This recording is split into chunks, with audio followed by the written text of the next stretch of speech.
I'm Dr. Jordan B. Peterson. And this is my masterclass. Cut! I'll be teaching you about all the 4,969 genders. Daniel, would you have sexual relations with this beautiful person? Do you like surprises? Jordan B. Peterson gone woke.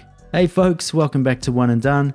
Today we're going to have a look at Tyler Fisher. He is a comedian and does a bang-up job of impersonating Jordan B. Peterson. Well, at least the woke version. Without delay, let's jump in and roll the tape. Imagine if you were a black, trans, height-challenged, vegan, disabled, ambidextrous, peanut allergy-ridden, mentally challenged person. I'm Dr. Jordan B. Peterson. And this is my masterclass. Cut! It's like, why in the fuck are we using the word master? It's like, no! It's like, really? It's like, it's comical. We're using outdated slavery terms. Really? It's like, I'm triggered. What about the people of color in here that are damn triggered? Life really is not about personal responsibility or starting a family or working hard. Move back, bucko. 6 feet. COVID is still a thing. No. It's about how many bloody pronouns you have. Like, that's it. Dead ass. Mm-hmm. Yes, sir. Yes, sir. Yes, sir. Yes, Sie, sir, sir. Yes, sir. Sie, sir. You feeling triggered? You feeling safe? I'll be helping people master the craft of judging people by their skin color, not by their character. You know, Robin DiAngelo, she once said, be less white. Bloody amazing what Martin Luther King did, you know. It's really like far-right Nazi propaganda, you know. Well, I have a dream too. It's like, I have a dream white people will just sit down and shut up. I will teach you how to be more inclusive, even to the pedophiles. Excuse me, the MAPs, or minor attracted persons. They should have a seat at the table too. Might be the kids' table, but let them sit down, let them eat. I'll be teaching you about all the 4,969 genders. Strap in. It's like these ideas have been living rent-free in my head for a long time. I'll be teaching you things from my new book, Beyond Teaching Straight White Males Their Pieces of Absolute Shit.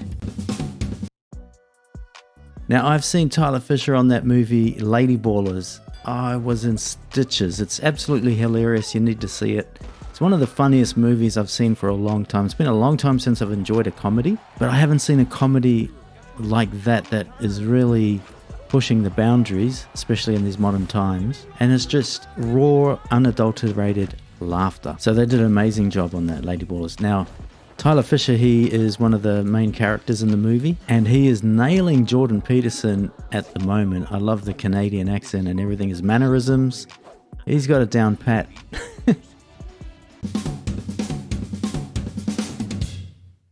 Well, let's get to work, shall we? Me? I'm Mike, and my pronouns are pronoun. Well, comical. Mm-hmm. Well, there's nothing funny about comedy. Stalin, circa 1922, from the Gulags. One of my favorite quotes. I don't feel so privileged. I'm more in shock. I got fired from my job because I was privileged. I don't get it. You're helping combat racist racism. By being discriminated against? Wow. Cry me a gender-fluid river. Daniel, would you have sexual relations with this beautiful person? Do you like surprises? I'm married sometimes. No, we'll just go ahead and put you down for super, ultra, far-right MAGA transphobe. Please don't do that. What do you see here in this image? Kitten? White supremacy. Cis white male. How about this one? Dog. Even worse, white supremacy. You little sissy boy. But this one here. Cat. I mean, it's hilarious because it's stupid, but it's actually reality. I mean, some people, they just see racism in everything. In this instance, it's funny, but in real life, it's absolutely pathetically stupid. Cat again. The knee on George Floyd's bloody neck. And that knee is yours. Mm-hmm. Bobby, why don't you tell us what real oppression sounds like? Well, I just became CFO of my own company, woman-owned company, of course. Just bought a new Porsche, bought another house in South Beach, and another one in Miami. Okay. But I was misgendered at a holiday party.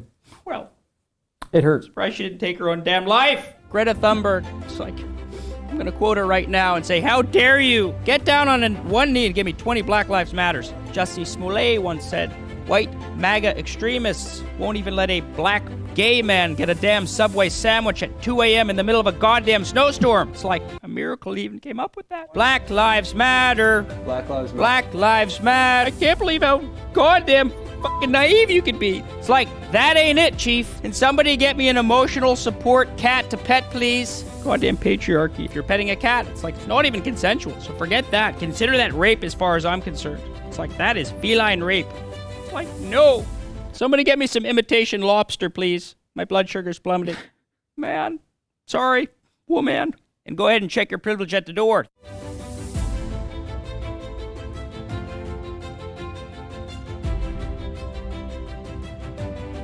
Well, looks like the work has begun. Mm-hmm.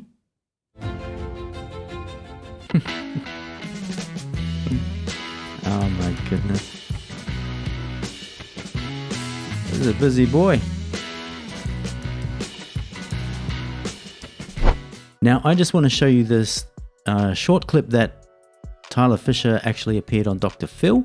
And it's actually a great story because this episode of Dr. Phil was all around race, diversity, equity, and inclusion, affirmative action, all of this sort of stuff. And Tyler Fisher was affected firsthand, and the story is quite interesting. So let's jump in and have a look. Tyler Fisher, you've had a recent run-in with this affirmative action hiring problem that we're having right now. I worked with the agent who emailed me, and I said, why no auditions? You know, and he just emailed me and he wrote, tough out there for white dudes. And then not long after, removed me from the roster. And I had a complete mental breakdown. I'm just thinking, how is this happening? And how are people so comfortable talking about it? Comedian Tyler Fisher claims he has been turned down by 3 agencies because they said they just weren't looking for white men to book at this time. Tyler, thanks for being here. Thank you. I identify as a Latino female now, so just adjust my pronouns. So I've been in the entertainment business for 17 years. And I think what we're not talking about is children right now. Thank God I had about 5 years where this was not happening, where race was not pounded over your head. This is destroying people's lives. Yeah. You know, the manager that told me, I can't work with you because you're white, he was a pawn, you know? And so it's so sad because I feel so bad for kids who won't have that chance. They're going to go, oh, I'm told I'm white, so I'm not going to go for it. You know, what would you say to a 5-year-old or a 6-year-old, no matter what their race is? Should you, like, what would you actually tell them? You know, should you give your job up? And let me ask you directly, do you think it was justified for me to be told, we can't represent you, you don't have the chance to now compete for jobs because you're white? Yes or no? Was that okay or was that not okay? I think that what is described by you... Don't give me your little let me finish. Wrap. What is described no? by you, someone telling you that you can't get that job because you're white, does not sound right to me. Well, It's let's hear also what was illegal, actually right? said. He's It's not just illegal. making this But up. let me say this. He recorded the call with an agent. He claims turned him down for being white. So let's listen to the call. Is it a policy, like, explicit that they're not taking on any, like, white men, or is it, like, case by case? On-camera talent, stand-up, probably not. No. Okay, so no white men are allowed for on-camera stuff. I guess it's right now where it stands, but like, yeah, it could change in a year depending on if casting directors, that's not their feedback anymore, or not even casting directors, you know, studios, whatever it may be, where it's like, this is what we're looking for. I don't know. More diverse would be the actual. Yeah. Right, it'll go so far until a white person will have to be the diverse hire. Which is happening. Which is happening. There's racially discriminated stand-up comedy shows in New York City. I did a show the other day, and they said, are you doing the next show? And I said, yeah. The guy said, I didn't know you were gay. He said, this is a gays-only show. And so that's why Hollywood sucks right now, by the way, because they're not hiring based on talent. What do we do about heart surgeons, airplane pilots? Like, how far do we want to go with this? Do you want the best heart surgeon, or do you want somebody who you think may have had it bad as a kid, or maybe their great-great-grandfather? I mean, it's ridiculous. I think it's important to state how affirmative action actually harms everybody involved. So when you put a black student on a campus or put them in a job and you've given them, preferential treatment in order for them to be there, you've actually robbed them of knowing they've gotten an opportunity based on their own merit. So they're questioning themselves and their place in the environment. And for all the non-people of color who are surrounding them, they now get to look at any person of color and go, I don't know whether or not you got this job based on merit or based on preferential treatment. And I know this to be true because I'm a biracial woman who has those thoughts now because of the culture that we're living in. The solution isn't to have more racism, it's to get rid of racism and treat people based on their merits. Well, I think having these kinds of conversations is exactly what we need to be doing more of in schools. But you know what? People are afraid to comment on this because they'll get labeled and hammered and canceled. Yeah. And I'm looking at the audience. I think there are a lot of people out here that said, I'm on national television. You kiss my ass. You kiss my ass. You think I'm going to raise my hand and talk about this? No, thank you. I don't believe I will. How many of you kind of feel that way? Yeah, that's what I thought. Coming up. So there you have it, folks, the Tyler Fisher story. I think it's very interesting. I think it's great that he's blowing up now after going through that stuff. And not because I'm feeling sorry for him or anything like that. I think he's funny and he deserves it. He deserves all the accolades he is getting currently. He was a star in Lady Ballers, which I said before was a fantastic movie. Super hilarious, funny, had me in stitches. Because I think the funniest things are the real things, actually. The stereotypes and all that. I love that sort of comedy. And I thought Jeremy Boring and Matt Walsh and Ben Shapiro, they all did fantastic jobs in that movie as well. I think it's great what Amala and Candace said also.